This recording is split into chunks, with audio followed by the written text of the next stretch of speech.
All right, greetings. Welcome back to Black Bear News. Sorry for that very long intro.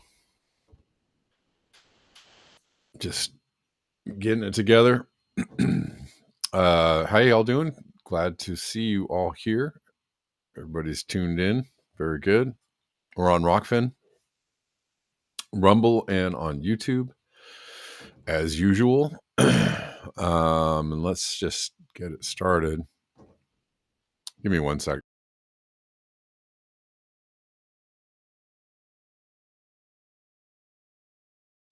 Okay. So tomorrow, yes, we are still doing a Substack only stream tomorrow. I'm winging it. I don't know how it's going to work. This is the maiden voyage. So just please, everybody, be on the Substack. I'm not quite sure how it works. It's kind of going to be a test run just for me to get my feet wet. So it'll be open for everyone to watch. If you're not subscribed to my Substack, please go over to my Substack. I will drop the link right here. Tomorrow will be Substack only. And I don't know how long the stream is going to be. I'm not sure. We'll shoot for an hour, but I don't know that it's going to be an hour. But we'll just see how it goes. All right. Other than that, business as usual. I'm just trying to get people into the idea.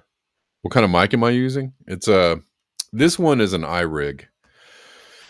I do have another mic that I use for music. But this one is pretty good for the podcasting thing.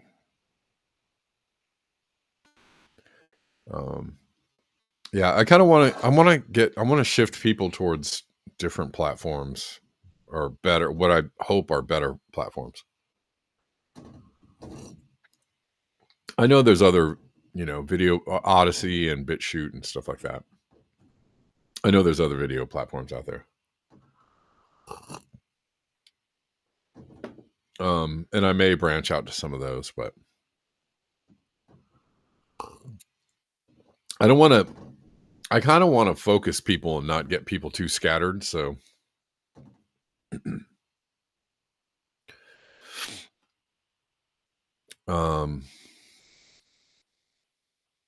we'll see how it goes. All right. What are we talking about today? We're talking about weird stuff today. As usual, the world is weird. As you can tell from the thumbnail, there are strange alliances teaming up to do God knows what. There was a lot of Epstein chatter today. I guess because of the files that were not released, were never released. But now people want to talk about Epstein. So, wow, we're getting right into Epstein right off the bat. But have you guys seen this? A drone picture of, this is after Epstein supposedly wasn't with us anymore. This is on St. James, or his island, the Epstein Island, taken by a drone. after post supposedly suicide.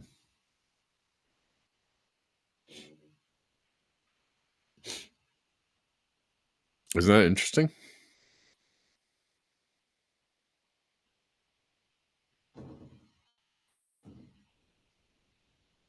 Passage 12. Okay.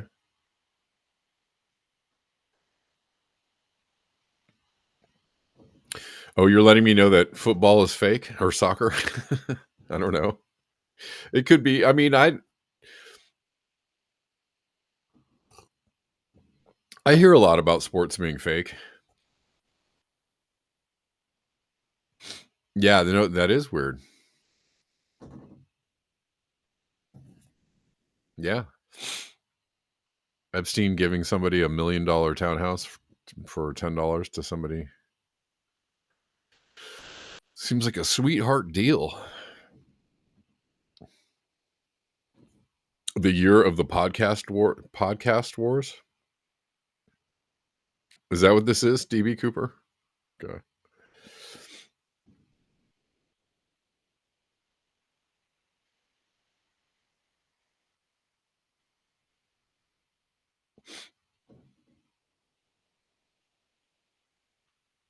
UK silver stocks got 25% depleted.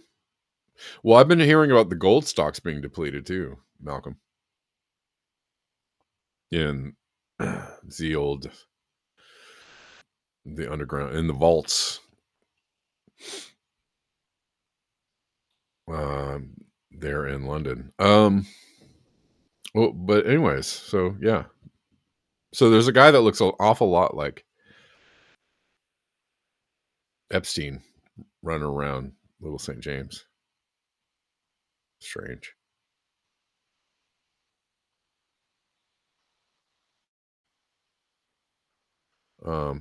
So Ian Carroll was recently on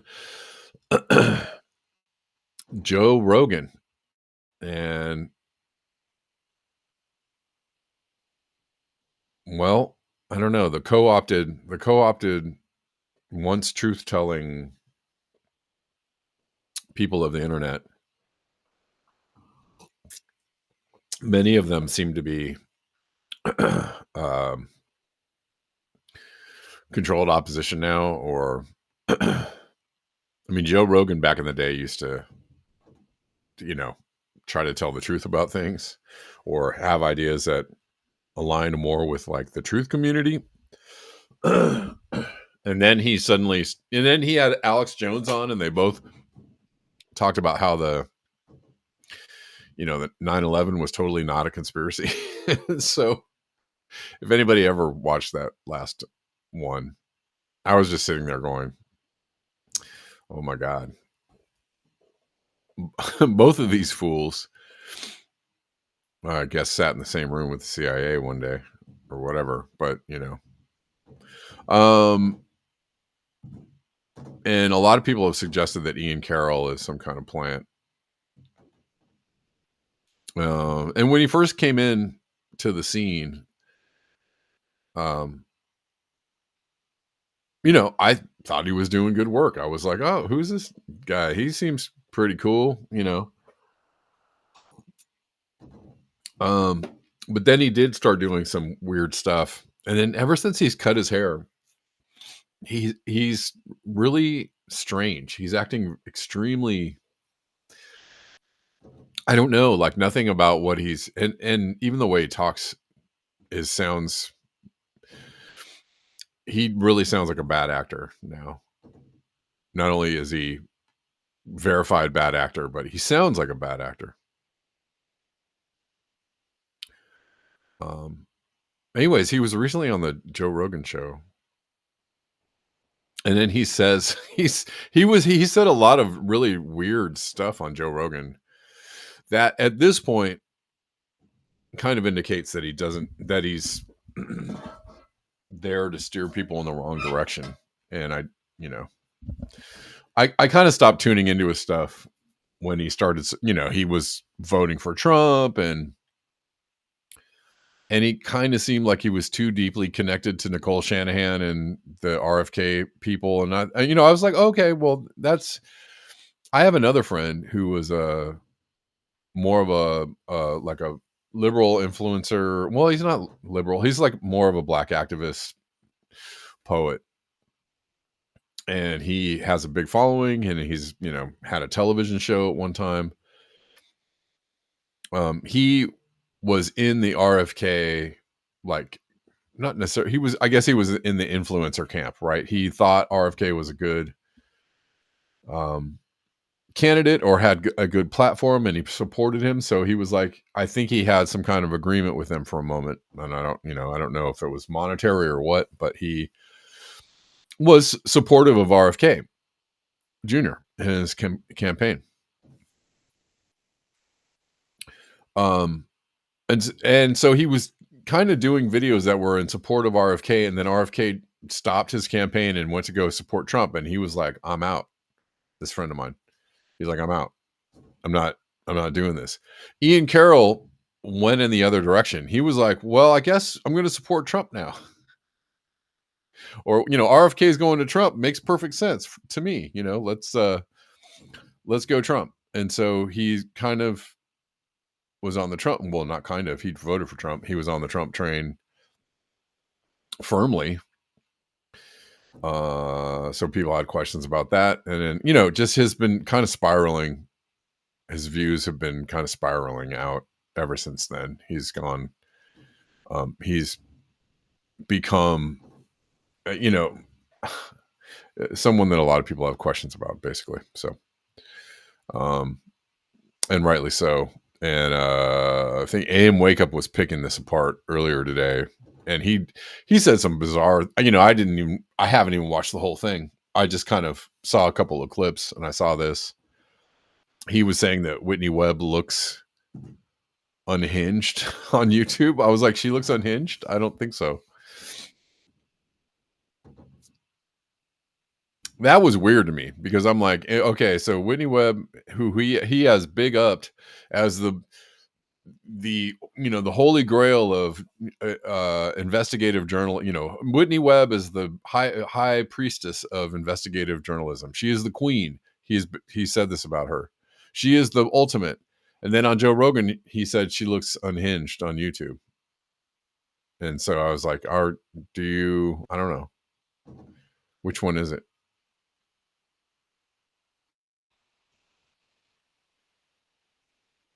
Anyways, let's watch this. Mad Crab says Ian Carroll says he suspects Miriam Adelson and Donald Trump are in a kind of coup against Netanyahu right now, and that is funny. Feel this thing and talk about it. And most people in the general public aren't even aware that the Israeli people were protesting against Netanyahu before October 6th. Yeah, he's about to get kicked out. Hundreds of thousands of people in the streets, and that it had been going on for a long time. 100%. Yeah. I suspect, I'm hoping I'm not blowing the lid on Trump's idea here. I kind of suspect that Trump is kind of in on a coup against Netanyahu right now. This is just my theory, based upon the way he talked about occupying Gaza and the way he's friends with Jared Kushner and the way he's friends with the Adelsons. I suspect that these powerful Jews, like the Adelson type people, are starting to realize that Netanyahu is kind of sinking this ship, and he's kind of fucked it all up, and it's not going well for Israel in the public conversation. Like I can ratio just about anyone I want on Twitter over the Israel thing, because the public sentiment is just shifting, and it's not healthy for anyone, for Jewish people or anyone else. And I'd suspect that the powerful Jewish people are starting to see that and are starting to scheme on how do we fucking get Netanyahu out of there and put someone in that can actually move us towards some sort of peace. Because without a genuine desire for, Netanyahu is on fucking camera.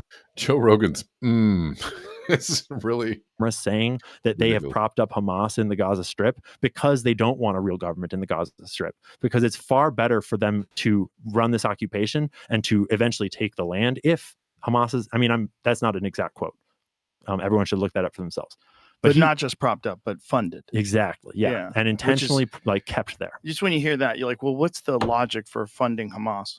What logic? Well, it's the exact same logic as us funding the Taliban. Yeah. It's the exact same logic. It's the exact same strategies.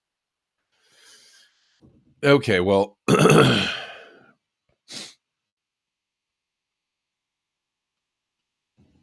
It seems to be a little wacky. He just said, I mean,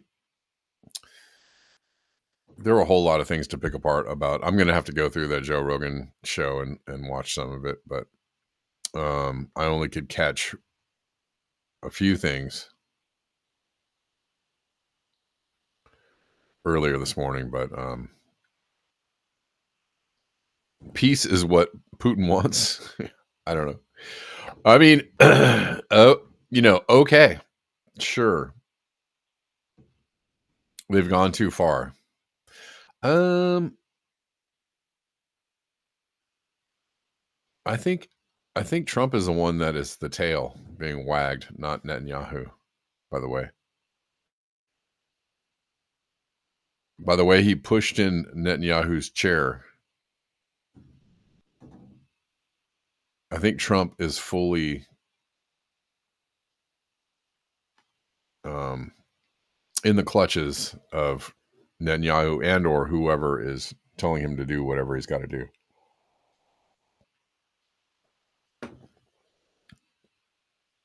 Let's read this. That didn't necessarily have anything to do with Epstein, but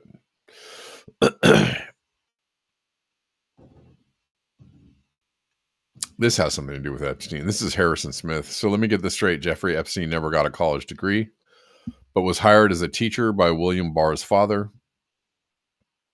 Then abruptly became a Wall Street banker, making billions off of a single client, Lex Wexner.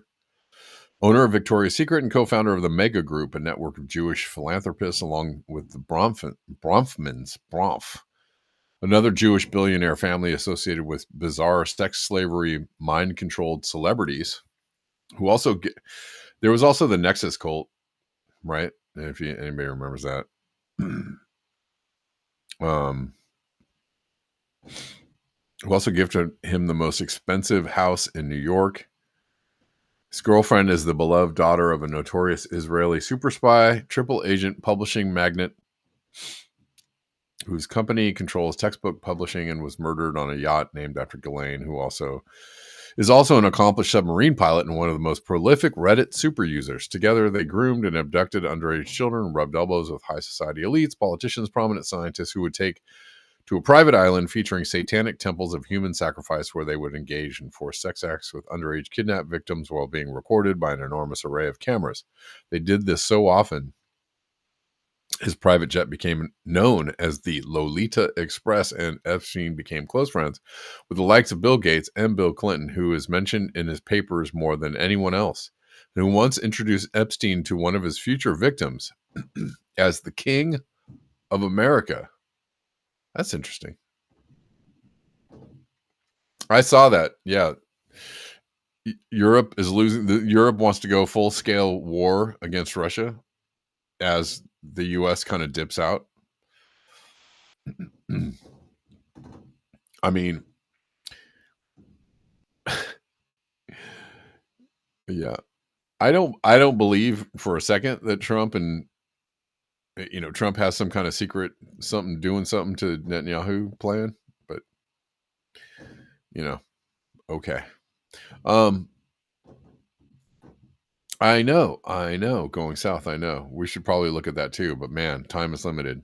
Anyways, all this is hidden from the public. Oh, Epstein conducted, so the King of America, right? Epstein again was introduced by Bill Clinton as the King of America. Who's the King of America now, do you think? I think I know. Meanwhile, on his ranch in New Mexico, Epstein conducted experiments in transhumanism and DNA research, telling scientists he wanted to seed the human race with his DNA. All of this was hidden from the public until 2005, when Epstein was charged, but was given a sweetheart deal by future Secretary of Labor Steve Acosta, because he was told that Epstein belonged to intelligence. So he was sentenced to spend nights in prison, to be chauffeured to his office daily, and serving only a fraction of his sentence, losing absolutely no social credibility. He continued to consort with billionaires and celebrities, including the Prime Minister of Israel. And in fact, I think We were looking at something yesterday about RFK. I think RFK went to a Ghislaine Maxwell function after, post Epstein being sentenced to his slap on the wrist deal. Losing absolutely no social credibility, he continued to consort with billionaires and celebrities, including the Prime Minister of Israel, Stephen Hawking, and Prince Andrew, building an ever-increasing library of pedophilic and pornographic blackmail of the world elite, and using his vast and unexplained fortune to buy his way into areas where vulnerable girls and their families could be seduced by the promise of wealth and power. I would, assume that his blackmailing operations are still being right.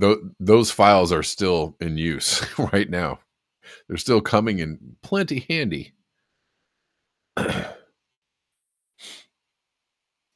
Then he was arrested again in 2019, and while in jail under suicide watch, he was still able to somehow break his own neck with a paper bedsheet while all the cameras mysteriously malfunctioned and the prison guards were both asleep. And only after making a phone call to his mother, who had been dead for 15 years. Photos of his cadaver leaked, and while the ears looked a bit different than normal, and also there was a guy that looked just like Epstein caught on his island by a rogue drone operator after his death, which was ruled a suicide. The FBI was photographed seizing truckloads of documents, videos, hard drives, and DVDs from both Epstein's main residences. Since then, the evidence has basically disappeared, with only a small amount of heavily redacted case files released despite repeated demands by various authorities in the federal government for the FBI to hand them over. Oh yeah, Ghislaine Maxwell was on the lam during a nationwide manhunt, posting pictures of herself reading books about CIA assassinations. She was caught and is in jail. And I think people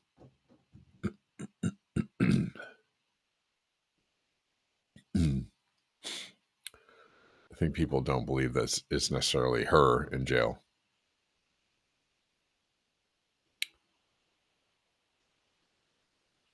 Some fairly amazing, these photos that are out on the internets.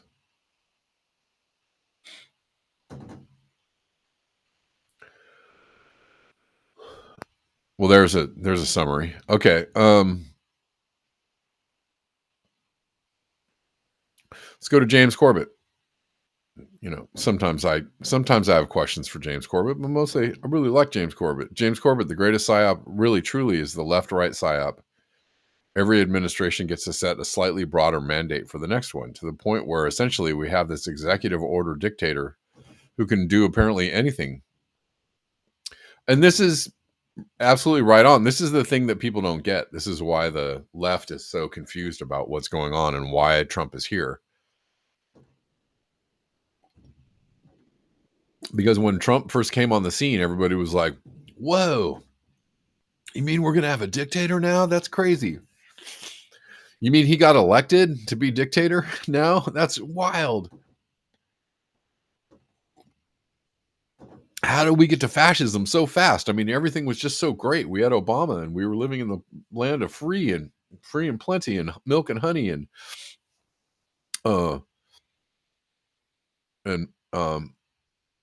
medical insurance for all. Ever rising medical insurance payments for all. Isn't this great socialism we live under? And then all of a sudden it was Trump. And oh my God, here we are, fascism again. Or, is here. Fascism just arrived.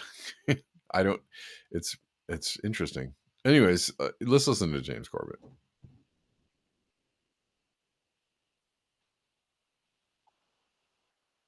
I'm sorry. It's base. What it does is every single administration gets to set a slightly broader mandate for the next administration. And because it's always flipping from left to right, you get caught up. If you're on the left, you're over here. If you're on the right, you're over here. And every time you get in power, yay, see, this is it. And finally, things are working out and great. And then the other person goes in power and it's like, oh my God, they have too much power.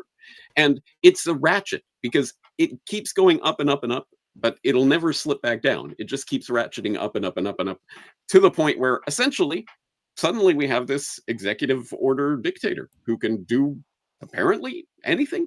I mean, we'll see, I guess. We'll see if there is any actual judicial kickback against the types of things that are going on. Doesn't look like it so far.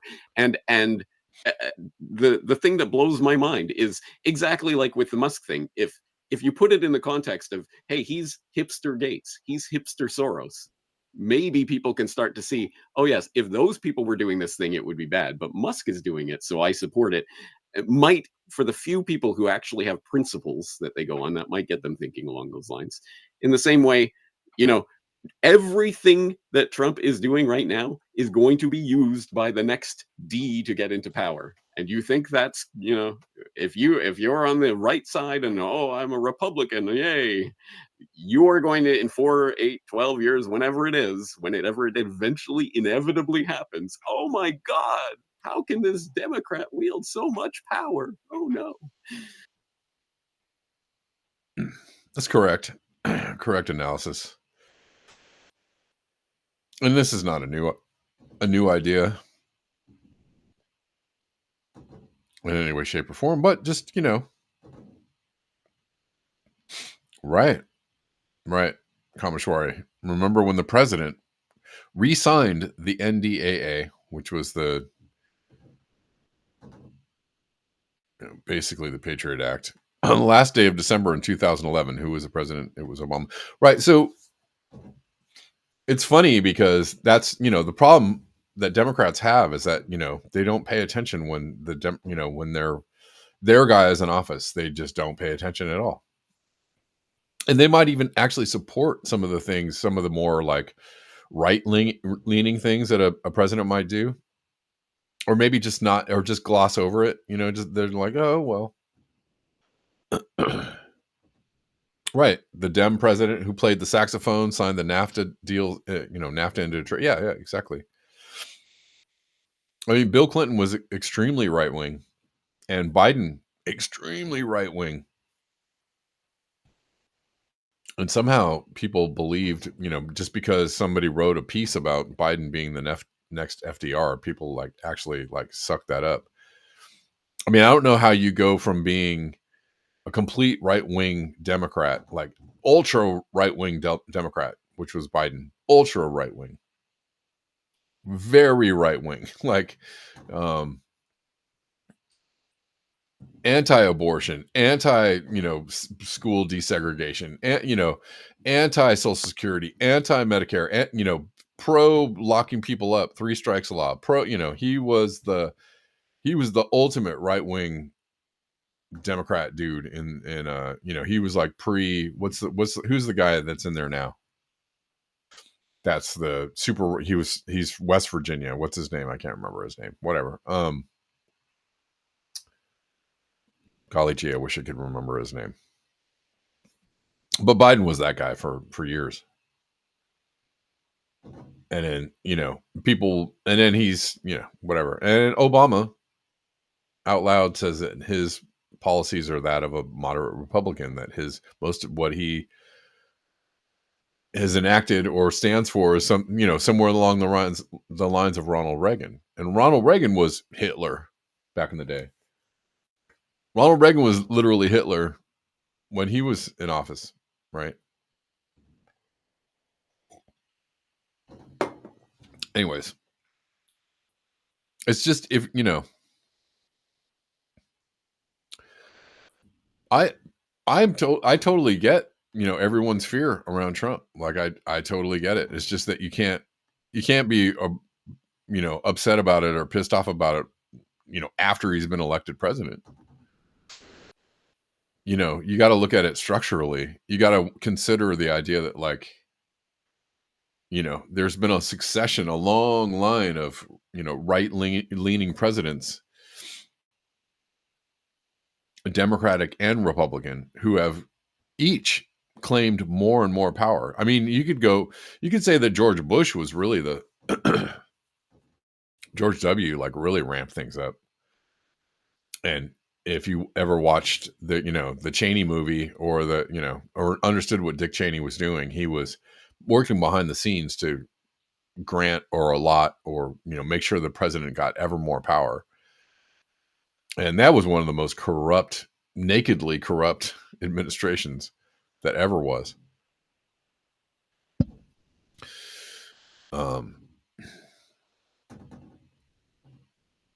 But Democrats just don't seem to have a lot of questions for their own anymore. They're just like, yeah, totally sounds good. AOC, I love her. She's awesome. Ilhan Omar, okay. She's, they're in there fighting the good fight. I know we're all very busy. Just trying to like barely hang on, which is another, one of the ways in which they've gotten people just beaten down to the point where they don't know what's going. They don't even know their left from the right. They don't know what's going on. They don't have the time or the wherewithal to actually go out and fight this stuff, because they're like, well, if I don't work another 12-hour, 14-hour day, I'm, going to lose my house.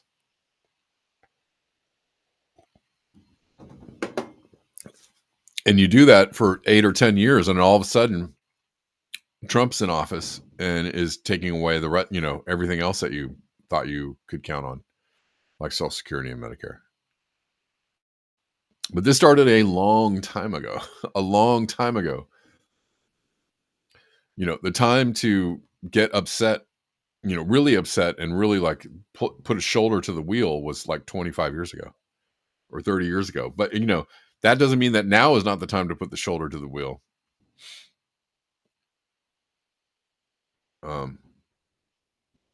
What's the saying? The best time to start something is yesterday, but also today.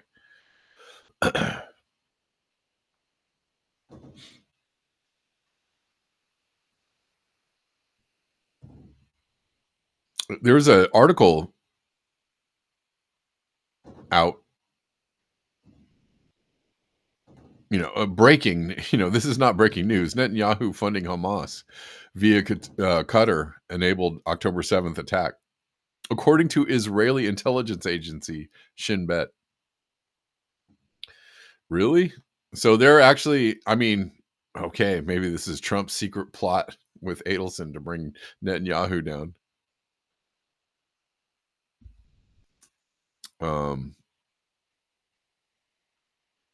They name him in the dang headline. Netanyahu's funding for Hamas.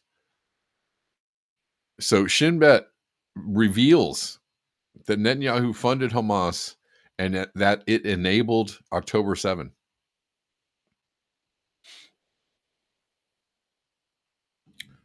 So if you didn't know, here it is, front page news in the Jerusalem Post,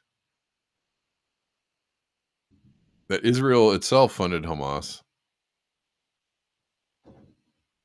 And we already knew this. We knew this a long time ago. And yet they're still trying to say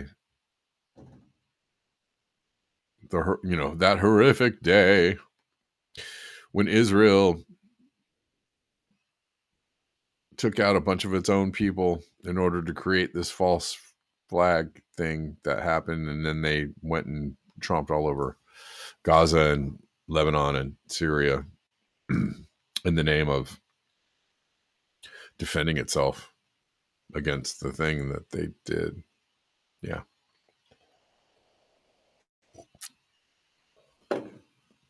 But is anybody going to read this? No. How many people are going to see this article? None.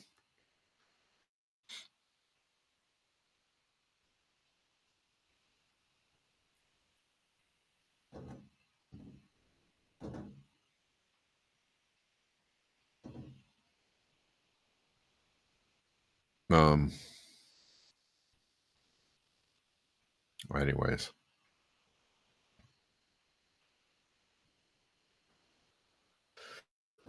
The people of Israel, there are many people in Israel who are quite upset at the state of affairs. Pam Bondi and the Trump administration, well, instead of actually releasing the Epstein files, they're doing really important work, like opening an anti-Semitism investigation in the University of California. Really? So people are being really? This is really hard for me to believe. Justice Department launches investigation into allegations of anti-Semitism at UC. Allegations, huh?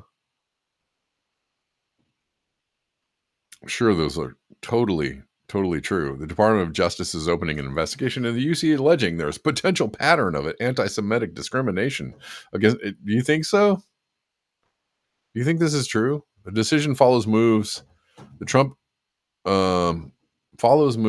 administration has made against universities in response to last year's pro-Palestinian encampments. This is weird. This is really weird. The U.S. Department of Justice announced Wednesday that it has launched a civil rights investigation into allegations of anti-Semitism at the University of California. Yeah, I know. Yeah, I know. I don't know about that one. I'm sure there are probably plenty of problems that you see, but do you think this is the most important one? Saying its attorneys believe there's a potential pattern of discrimination against Jewish employees at the state's flagship higher education system.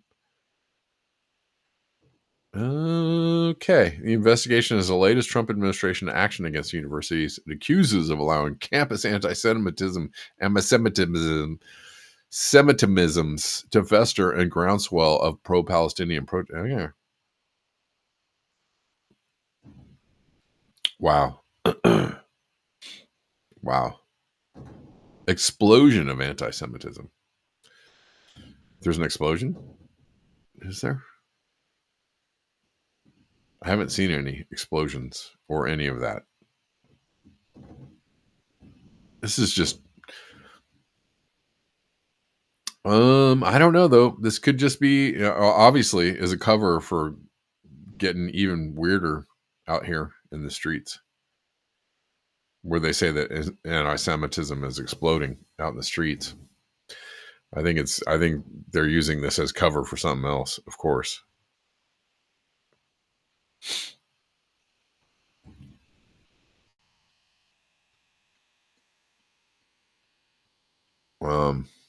Where are we?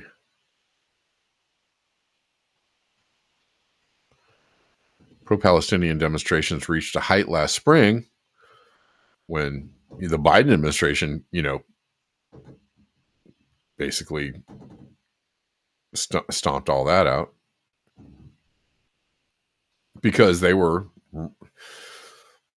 rabid Zionists as well. They were like, we just cannot have this. We will not tolerate this anti-Semitism.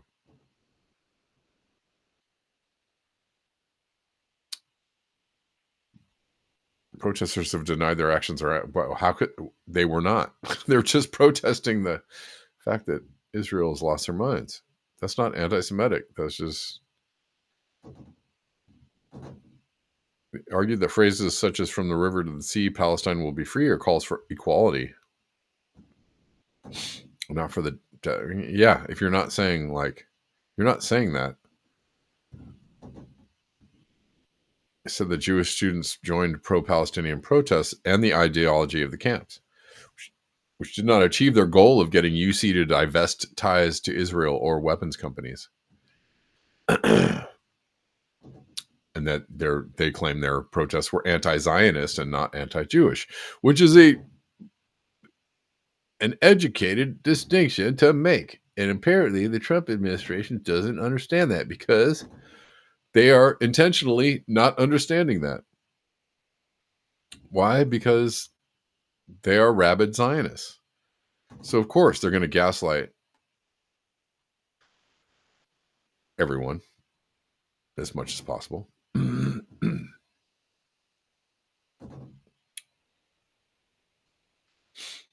And insist that this is, it's the oldest trick in the book.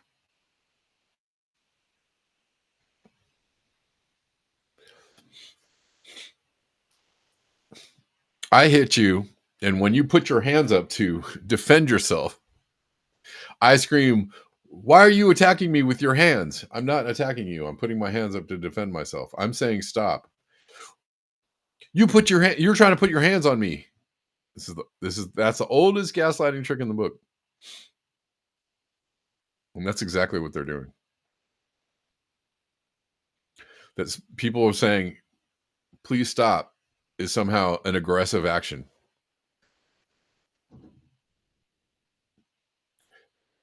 How dare you put your hand up in that gesture of anti-Semitism?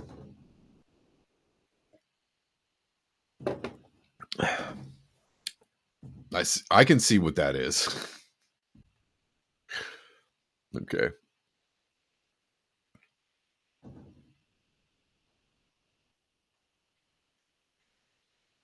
Oh my God. This is just such a cluster F.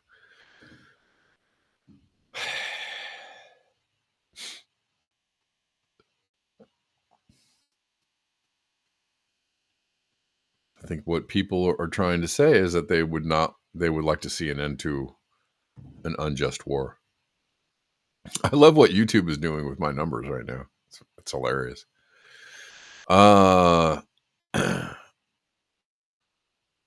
It is funny to me.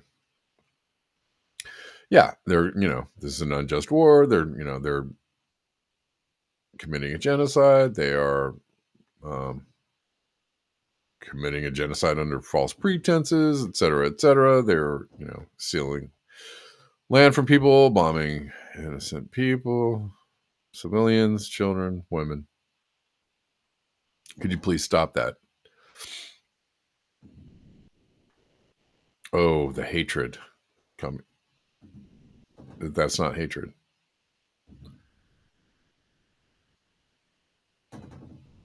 But if you are the one that enforces, if you have the cops on your side and you enforce the laws and you have the bombs and the missiles, I guess you can gaslight all day long.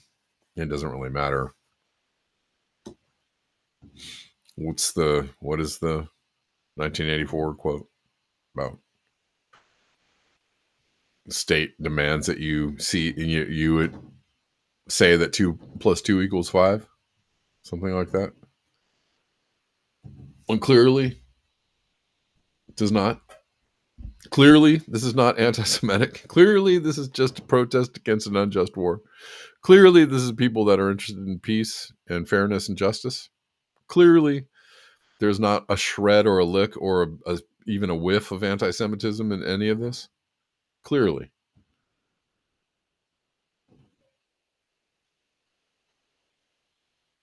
All right. Couple of... Oh, real quick. If you like the show, if you support the show, if you want to see the show continue to keep coming to you for free 99 Monday through Friday.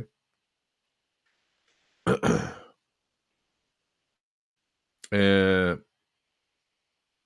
you want to make sure the show continues to come to you for free Monday through Friday, and that you enjoy the information or the dialogue or the conversation you get here.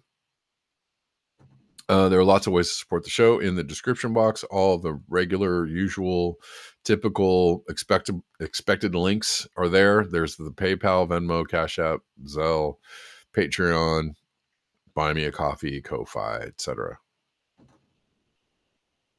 Is opposing a hater hate? Good question.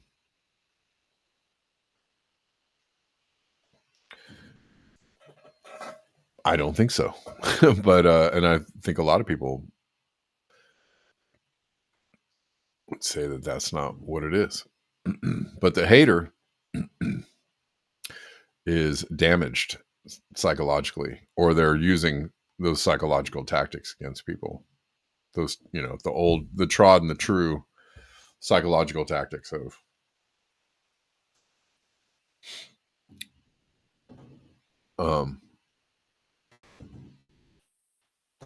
well, I mean, it's in place in other ways as well, right? Like calling, if you're if you're the power structure, or if you run a country and you're, committing terrorist acts on your own people, economic or otherwise, or you're doing that around the world, and people say, hey, why don't you stop doing that? We don't like that. That's probably a bad thing to do. And you turn around and go, that's sounds like some terrorist talk to me. You're like, but I'm not. You're the one who's doing the terrorism, but I'm just trying to stop that. Anyways, somebody, yeah, that's true. Yes, exactly. Standing up to injustice, right?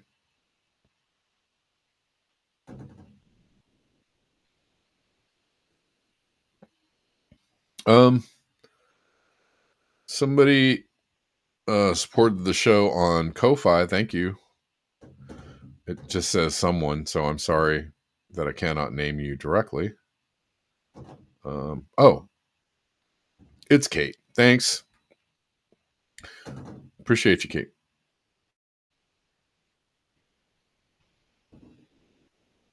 I saw it. Thanks for the support, Kate, on Ko-Fi. Very helpful.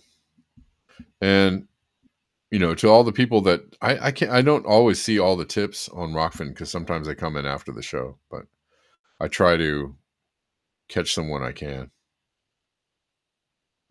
But to the people that do the after hours tips on the Rockfin, thank you. Let's see. Yeah, Darvo, exactly. Deny, accuse, reverse victim, and offender. Yeah. Yep. That's what it is.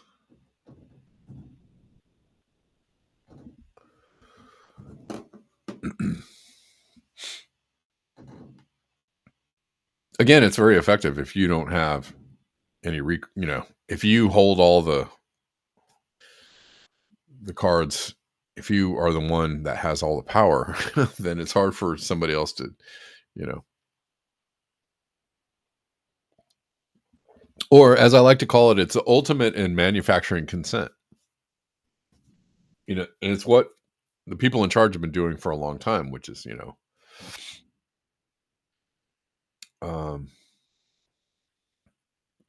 they make up a problem, or the media, makes up a problem. And then, they go, oh my God, what are we going to do about this problem? And the media is like, when are you going to do something about this problem? And they go like, man, this is a problem. We really got to get on this, and they just back and forth. They just like shuffle this issue back and forth between the media or the fake media or whatever. CIA operatives posing as media, and they just hot potato it back and forth until, and then we got to do it. I mean, they did that with Iraq.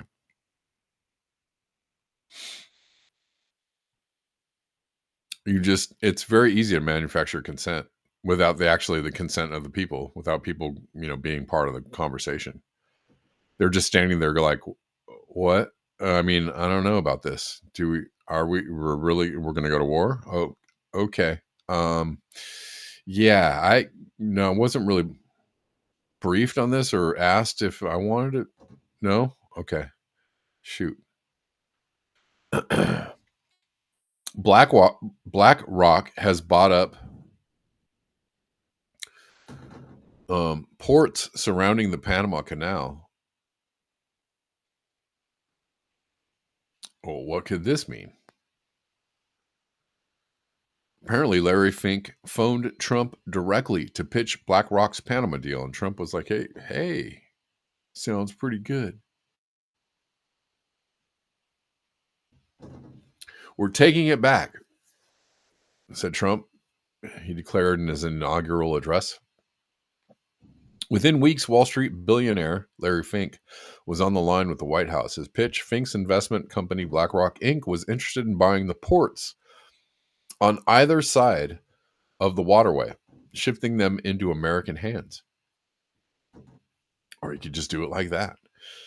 According to people familiar with the discussion, and also Marco Rubio went down there and said, like, I think we're going to take the Panama Canal back. And Panama was like, I don't know. Oh, well, Okay. And with that, there would be no need to have the U.S. take the century-old canal by force. So went days of whirlwind negotiations that are now set to deliver control of these ports to a consortium led by BlackRock. The $11.6 trillion investment giant Fink has run for almost 4 decades. 11 trillion. Almost 12. The deal, which will hand the seller 19 billion, reflects an extraordinary confluence of Trump's America First vision and Wall Street's globe-spanning quest for profit. Trump has repeatedly expressed his desire to regain U.S. ownership of the Panama Canal, which he has claimed without evidence is run by China. Fink capitalized on that desire to secure the biggest infrastructure deal in BlackRock's history, handing Trump a win as the president flexes over international trade, the wars in Ukraine and Gaza, NATO, and more.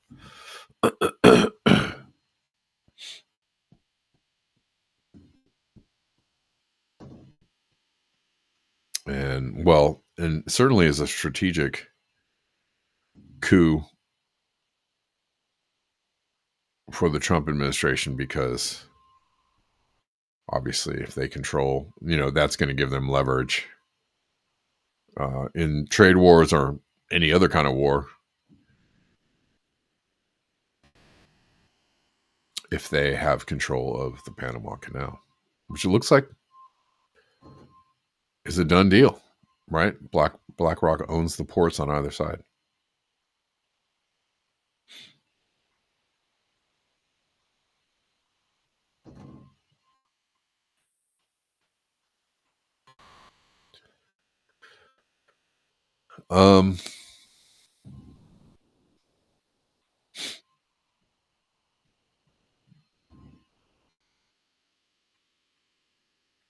Did I see somewhere that BlackRock owns like a quarter of the world's assets? Is or something ridiculous like that? I don't know. I feel like a quarter is an insane amount, but they own a lot of assets across the globe. I mean, they're worth $11 trillion. What's the U.S. economy? GDP a year? What's the U.S. economy worth?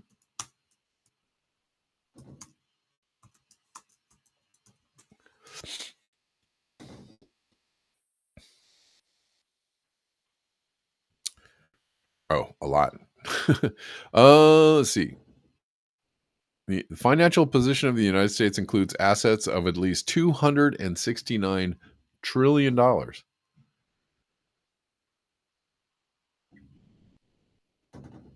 Okay. Well, then BlackRock is still just a little tiny mosquito of a player compared to 269 trillion.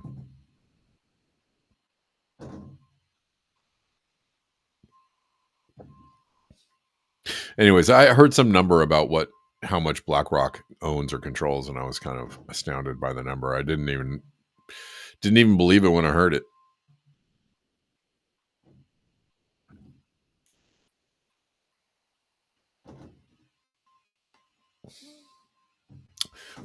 Let's see.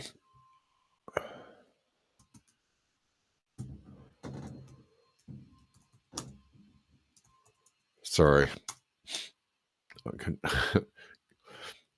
BlackRock controls the world. It was the autofill on my search.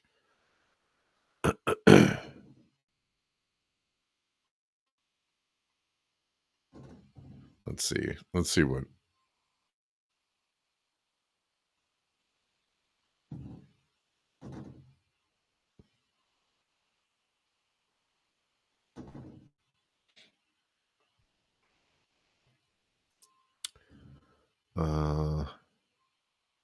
What am I looking for?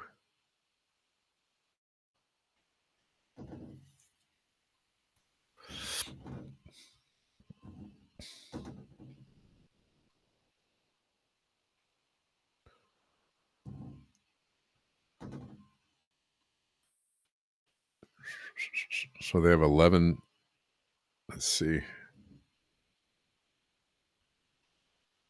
11 trillion in assets.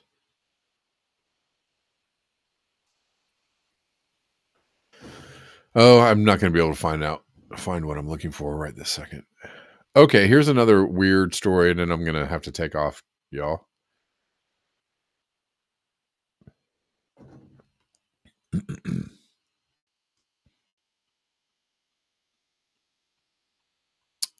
Who posted this? Salt Lakers posted this in Telegram. In the Telegram. And okay, so this is just, I don't know, just for, well, that's interesting purposes. That's it. There's a woman talking, Carolina just suffered some wildfires, some fairly large wildfires, and seemed kind of unseasonal, or it seemed like a strange time of the year for them to be suffering wildfires. Didn't even know that the Carolinas really had that too many wildfires, but we'll listen to this. And then went rampant. And on the second onward. In other words, these towers were acting in a highly unusual manner, and these extremely strange cloud-like formations were appearing. Here we go. On satellite radar in the days leading up to the Carolina fires. Last week, wait, hold on. Before I say this, I am happy, healthy, I have an impeccable driving record, so expect me to remain alive and well. Anything other than that is suspicious. I'm talking to you. So on my website, I have this show where I review satellite radar for the entire planet every single day. I focus on trails and tower activity, which is how I have the footage I'm about to show you. Okay, so on the right is footage from my February 27th show where I realized something strange is happening off the Carolina coast.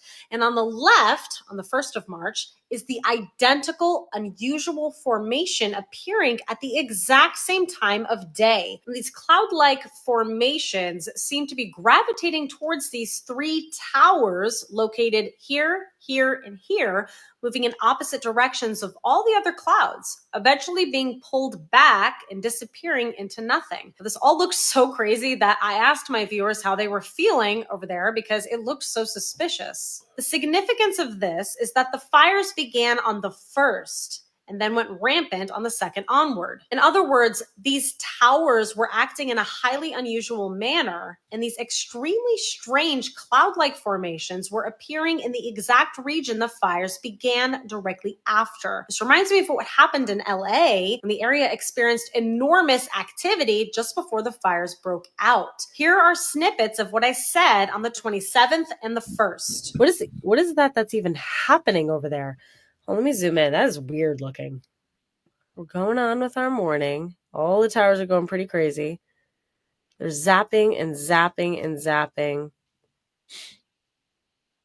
And then all of a sudden those things appear. What? Nothing. 5 minutes later. Nothing. 5 minutes later.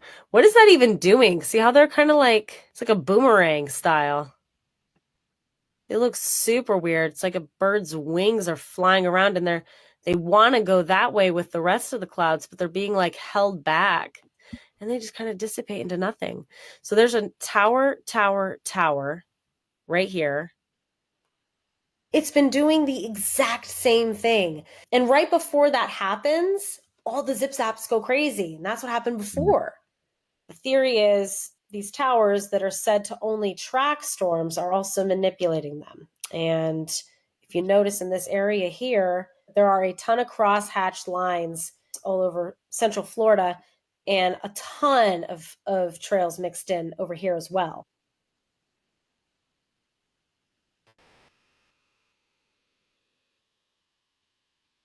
Okay. I don't know what that. I'm not endorsing this theory.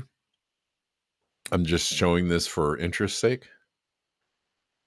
DB Cooper, thank you for the tip on Rockfin. I appreciate it.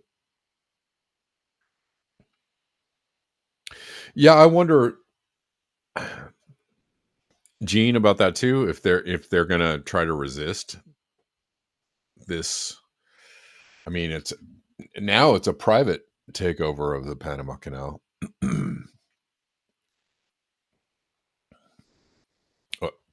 What can they do? I don't know. What will they do?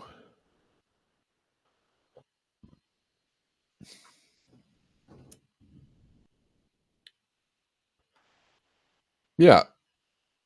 I mean, she's saying somehow the towers have something to do,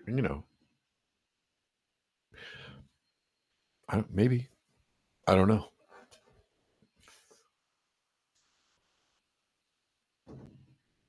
There was a video I ran across a couple weeks ago, and it was something from, I don't know, decades ago in the 70s. There was like a whistleblower. They were doing tests like electromagnetic. I think it had more to do with like, the early HARP arrays. Anyways, this guy was just saying that, these antenna that they were working with, these or the towers they were working with, they were just, dysregulating people's bodies, biomes, immune systems, everything. Brain waves. It was just dysregulating everything, and he was blowing the whistle about how these things were disrupting, of course, not just our well-being, but the well-being of everything else around them. And I think they got rid of him.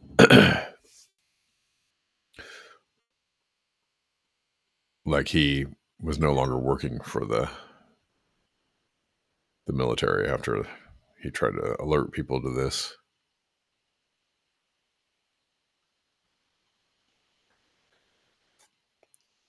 Yeah, I mean, it could be some escalation in the trade wars. Did I mention this the other day? So, someone was saying, I can't remember where, that these tariffs, that there have been tariff wars in the past, and that they often preceded actual physical wars. So is that what this is driving at? I don't know.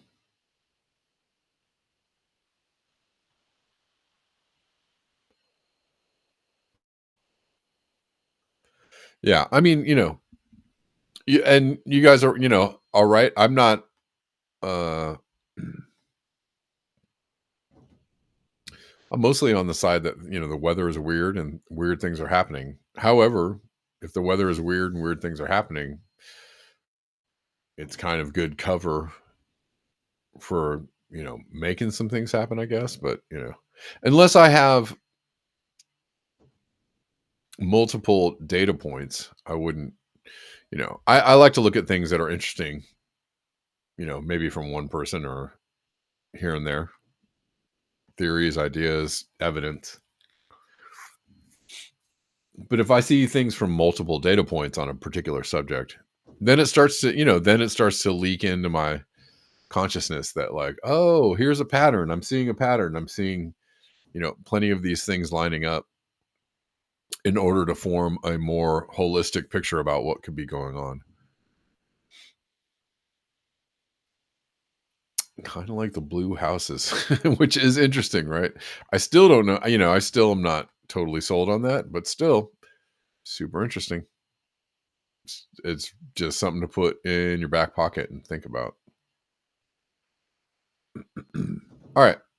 Thanks, guys. I appreciate it. So tomorrow, tune into Substack at 12 p.m. We're going to do what we can on Substack, and we'll talk about things and whatnot.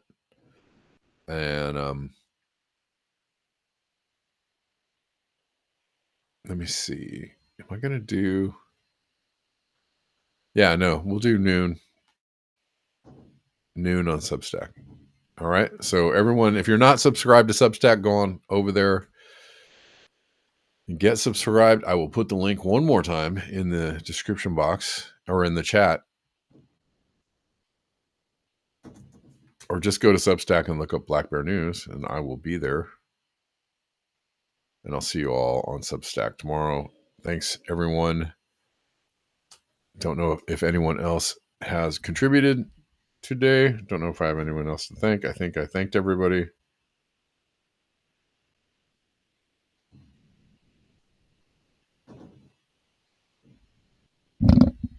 Y'all are super awesome. Okay, I'll see you tomorrow. And until next time, peace.